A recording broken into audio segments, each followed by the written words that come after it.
로마서 12장으로 한번 가보죠. 자, 그리고 나서 우리가 로마서 12장을 지난주에 말씀을 묵상했습니다. 12장 읽으면서 금요일 날 같이 우리가 교제를 나눌 때 각자 자기 마음속에 위로가 되거나 또 자기 마음속에 경책이 되거나 하는 것들을 하나씩 이렇게 나눴죠. 자, 그런데 저는 12장 1절, 2절 이 두 구절만 한번 보겠습니다. 이 결론적인 구절입니다. 지금까지 제가 9장, 10장, 11장 그 부분을 지난 몇 주 동안 설명을 해드렸었는데 로마인서 16장 가운데 16장이 크게 세 부분으로 나눠져 있다고 말씀드렸습니다. 1장에서 8장까지는 바울이 전한 복음, 그 진리입니다. 그리고 9장에서 11장은 이스라엘 이방인 교회의 그런 관계를 설명하고 있고 12장에서 16장은 바울이 전한 복음을 믿는 신자들이 어떻게 이 세상에서 사는지, 살아내는지, 어떻게 세상을 극복하는지, 곧 어떻게 교회 생활을 하는지 그것에 대한 말씀과 에필로그, 인사말로 이루어져 있습니다. 그렇기 때문에 12장 이 세 번째 부분에 속한 복음의 삶, 교회의 생활 이 부분을 다루는 12장의 시작이 I beseech you therefore 라고 하는 그러므로 라고 하는 말씀으로 시작된다는 사실입니다. 여러분이 잘 아는 것처럼 그러므로는 지금까지 쭉 전개되어 왔던 것들이 결론을 맺기 위한 접두사입니다. 접속사죠. 그래서 이 그러므로라고 하는 말은 1장에서 11장 전체에 대한 결론을 도출하기 위한 단어라는 사실을 우리들이 금방 파악해야 됩니다. 그러면 지금 하시려고 하는 말씀이 얼마나 중요한 말씀인지 우리 정신을 바짝 차려야 된다는 사실입니다.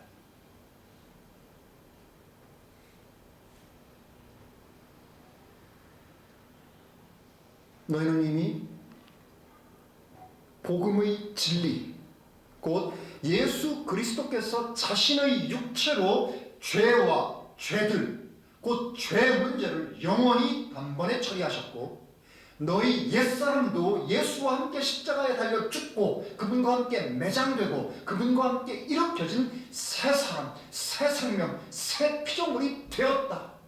이것을 너희가 믿게 되었다.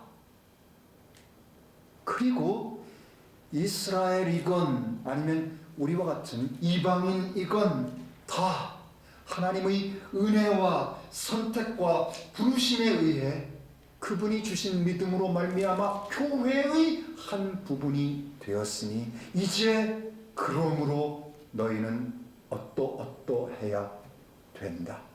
어떠한 삶을 살아야 된다. 라는 말씀을 하기 위함입니다. 뭐라고 말씀하고 있습니까? 12장 1절 2절입니다. 권역으로 읽습니다. 그러므로 형제들아 내가 하나님의 긍휼로서 너희에게 권하노니 너희의 몸들을 거룩하고 하나님께서 받으실 만한 살아있는 한 희생물로 하나님께 드리라.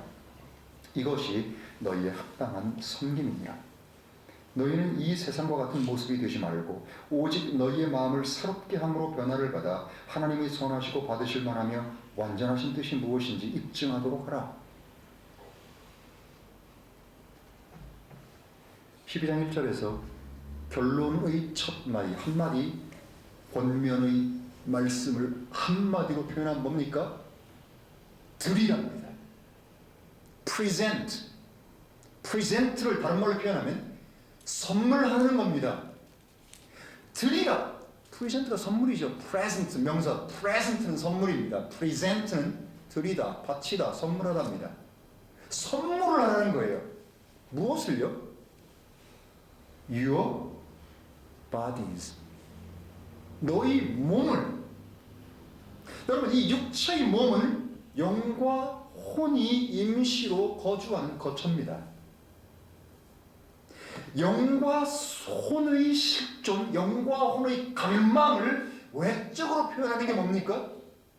몸이에요. 외적으로 표현되는 겁니다. 누구에게요? 하나님께.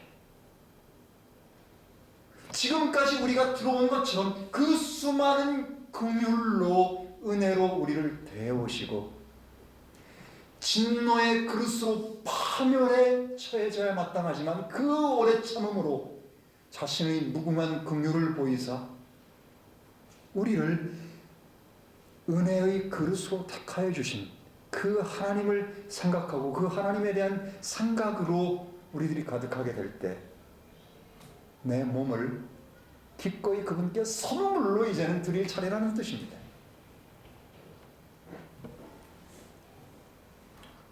몸을 무엇으로 드립니까? A sacrifice, 한 희생물로 드리라고 되어 있습니다. 대본에 구약 때 율법 아래에서 드렸던 것들이 sacrifice가 생각나죠? 어떤 희생물? 희생물은 희생물인데 어떤 희생물이라고 되어 있습니까? 거룩한 희생물, 하나님께서 받으실 만한 희생물. 그런데 여기 또 한 가지가 더 있습니다. 살아있는 희생물입니다. 여러분, 구약 때는 죽은 동물의 사체가 곧 제물이라는 표현보다는 제물은 제사와 관련되어 있고 제사장과 관련되어 있기 때문에 적합한 단어가 아닙니다. 희생물이요. 이 sacrifice. 이 희생물로 바쳐진 것은 죽은 동물의 몸이었습니다. 그런데 지금 이 새 유언의 때, 신약의 때, 신약 교회에게 주님께서 말씀하신 건 뭡니까? 너희 몸을 산채로 드리라는 거예요. 산채로 이 번제단 위에 놓여져 있는 그 희생물처럼 살아있는 상태로 너희 몸을 드리라는 겁니다. 그럼 무엇을 수반할까요? 죽은 자는 말이 없다. 죽은 동물도 말이 없다. 그러나 살아있는 우리는 극심한 고통을 겪게 될 것입니다. 이 세상에 가장 잔인하게 사람을 죽이는 방법이 여러 가지가 있는데 그 중에 가장 잔인한 것이 사람을 불태워 죽이는 것이라고 합니다. 그 고통이 가장 크다. 말할 수 없는 고통이에요. 차라리 그냥 아주 독한 가스가 나와서 칙칙해 죽어버리면 그걸로 끝인데 불에 타 죽는 건 말할 수 없는 고통입니다. 그렇기 때문에 중세시대 때 이후로 로만 카톨릭이 바르게 성경을 믿고 바르게 하나님을 쫓았던 그 무수한 형제들을 죽였을 때 그들이 뭘로 그들을 죽였습니까? 불태워서 화형으로 죽였던 겁니다. 또 한 가지요. 왜 하나님께서 사람을 심판하시고 하나님을 선택하지 않고 하나님을 이 땅에서 배척하고 하나님을 멸시했던 존재들을 왜 불로 태우십니까? 그것이 가장 고통스러운 거기 때문입니다. 왜 지옥이 불입니까? 왜 하나님이 무수한 모습 가운데 사람을 영원히 파멸시키고 고통을 주기 위한 것으로 왜 The lake of fire and brimstone, 불의 호수로 사람을 던져놨습니까? 가장 고통스럽기 때문에. 우리의 몸을 산채로 희생물로 바치라고 합니다. 그 고통, 그것은 뭘 우리들에게 암시합니까? 십자가의 삶입니다. 십자가의 삶을, 십자가의 도와 그 믿음을 통과하지 않는 어떤 것도요, 하나님을 기쁘시게 할 수 없고 하나님이 받음직도 하지 않고요, 하나님과 관계가 없는 것입니다. 십자가 통과하지 않는 어떠한 것도 하나님과는 관계가 없습니다. 이 산 희생물은 최극도의 고통을 수반하고 그 고통을 기꺼이 지고자 하는 마음이 새 신자, 새 생명, 새 영을 가진 존재에게 있다는 겁니다. 불가능한 것을 요구하지 않습니다. 그리고 나서 이것을 뭐라고 표현하시는가 하면 이것이 너희의 합당한 섬기입니다. Which is your reasonable service라고 표현하고 있습니다. 이 reasonable이라고 하는 단어도 상당히 흥미롭습니다. 여러분, 물건값을 얘기할 때 이것은 reasonable하다 하면 그 값이 비싸다는 겁니까? 싸다는 겁니까?